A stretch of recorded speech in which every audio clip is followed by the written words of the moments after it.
រៀបសួរពុកម៉ែបងប្អូនថ្ងៃនេះនាងខ្ញុំមកធ្វើជ្រក់ស្ពៃញ៉ាំទៀតហើយជ្រក់ស្ពៃថ្ងៃនេះជូរមកល្មមឆ្ងាញ់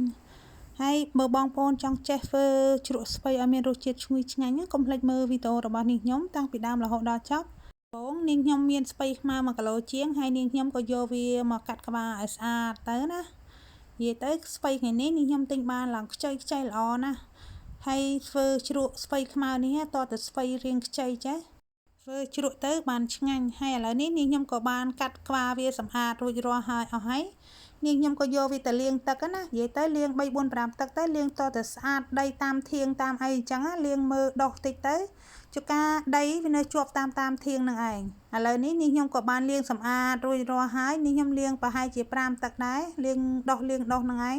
បន្ទាប់ពីលាងហើយនាងខ្ញុំក៏ទុកឲ្យវាស្ដិលឲ្យវាស្ងួតបន្តិចណាតតែដល់ផ្ទះបងប្អូនដល់ផ្ទះមកនេះខ្ញុំចាប់ផ្ដើមយកវាមកជ្រក់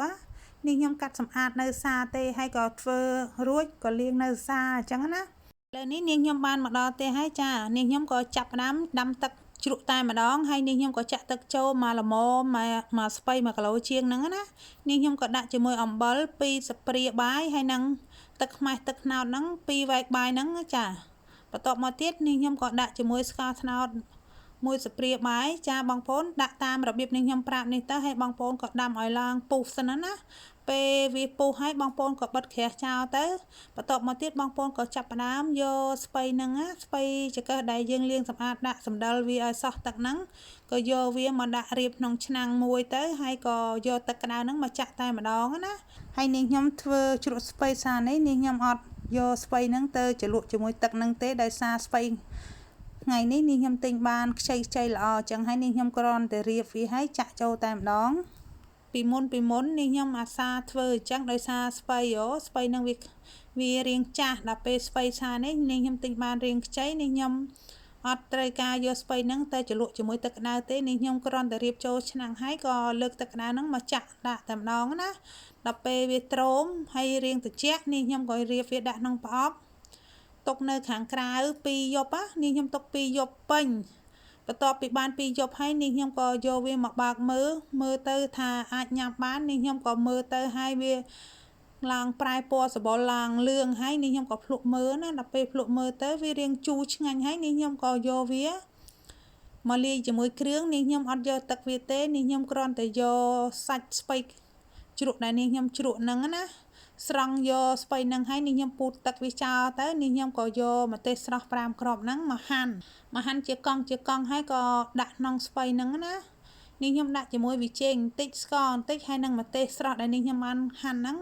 ដាក់ច្បល់ចុះច្បល់ឡើងឲ្យវាចូលជាតិចូលគ្រឿងជាមួយគ្នារសជាតិមកឆ្ងាញ់និយាយទៅរសជាតិស្ពៃហ្នឹងជូរមកឆ្ងាញ់ហ្មងអត់ជូរខ្លាំងទេញ៉ាំជាមួយត្រីអាំងត្រីឆ្អើរអីត្រូវទាំងអស់គ្រាន់តែនាងខ្ញុំលាយហើយនាងខ្ញុំក៏យកទៅឲ្យអ្នកមុខភ្លក់មើលណាគាត់សរសើរថាឆ្ងាញ់នាងខ្ញុំធ្វើជ្រក់ឆ្ងាញ់ហើយគាត់សុំយកទៅផ្ទះញ៉ាំទៀតណា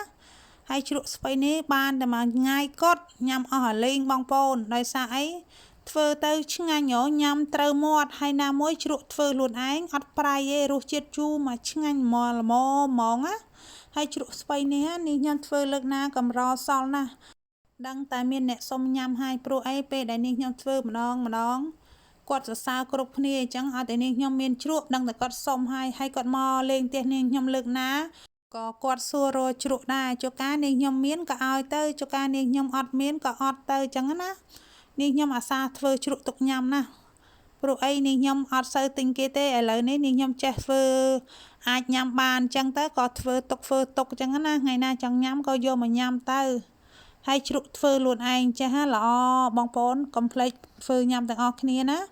ហើយវីដេអូរបស់នាងខ្ញុំក៏បានមកដល់ទីបញ្ចប់បើពុកម៉ែបងប្អូនពេញចិត្តនៅវីដេអូរបស់នាងខ្ញុំកុំភ្លេច follow page ឲ្យនាងខ្ញុំម្នាក់មួយផងដើម្បីទទួលបាននៅវីដេអូថ្មីជារៀងរាល់ថ្ងៃនាងខ្ញុំក៏សូមអរគុណដល់ពុកម៉ែបងប្អូនតែងតែតាមដានទស្សនាវីដេអូរបស់នាងខ្ញុំតាំងពីដើមរហូតដល់ចប់នាងខ្ញុំក៏សូមអរគុណសូមជម្រាបលាបាយ